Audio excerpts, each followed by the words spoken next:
À l'heure où l'exécutif encourage les Français à débattre, il vient d'en supprimer de bonnes occasions. Il a en effet décidé d'annuler les consultations organisées lors des enquêtes publiques dans 2 régions. Ces réunions ne rassemblaient certes pas les foules, mais elles permettaient aux oppositions de s'exprimer. Reportage dans le Nord, l'œil du 20h est signé Ambrose Boulais et Laurent Desbois. En ce moment, le gouvernement n'a qu'un mot à la bouche, le débat. Mais pendant qu'il encourage le grand débat national, il a décidé de supprimer dans certaines régions une autre forme de consultation, les enquêtes publiques.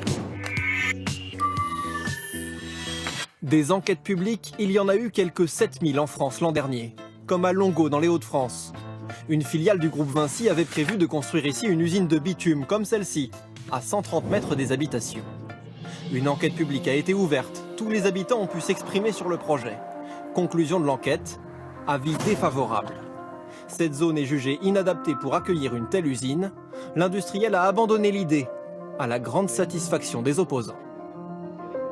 S'il n'y avait pas eu d'enquête publique, je pense que le projet, les tractopelles, seraient déjà en route pour construire l'usine. C'est un rouage important de démocratie. Face à des grosses industries comme Vinci, Eurovia, on ne fait pas le poids.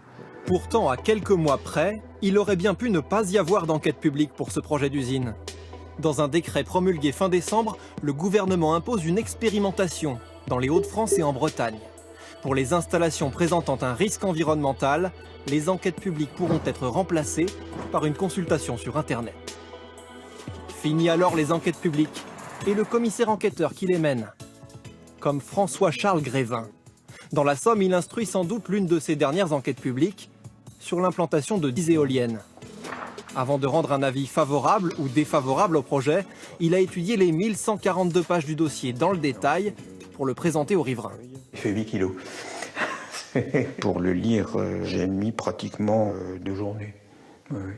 Est-ce que c'est réaliste de se dire que le citoyen va consacrer ce temps-là à étudier un dossier tout seul? Honnêtement, je ne pense pas, non. Bon, à mon avis, nous remplissons un rôle qui me semble difficilement remplaçable par une procédure Internet. Mais pour le gouvernement, ces enquêtes publiques sont trop longues et trop complexes. Au revoir, monsieur le commissaire enquêteur. Les Français sont désormais invités à laisser leur avis directement sur Internet. Seront-ils mieux entendus ? Avant de remplacer la procédure par une consultation en ligne, le gouvernement avait interrogé les citoyens, sur Internet justement. Résultat, 3 avis en faveur de la suppression de l'enquête publique, 2768 contre.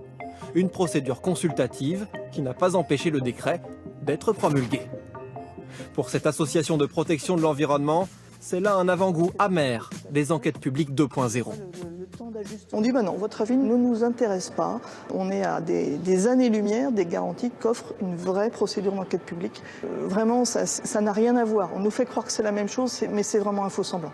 Les députés de la majorité l'assurent, il ne s'agit que d'une expérimentation dont les leçons seront tirées dans 3 ans. Si l'essai est jugé concluant, l'enquête publique pourrait alors être supprimée partout en France pour tous les projets touchant à l'environnement.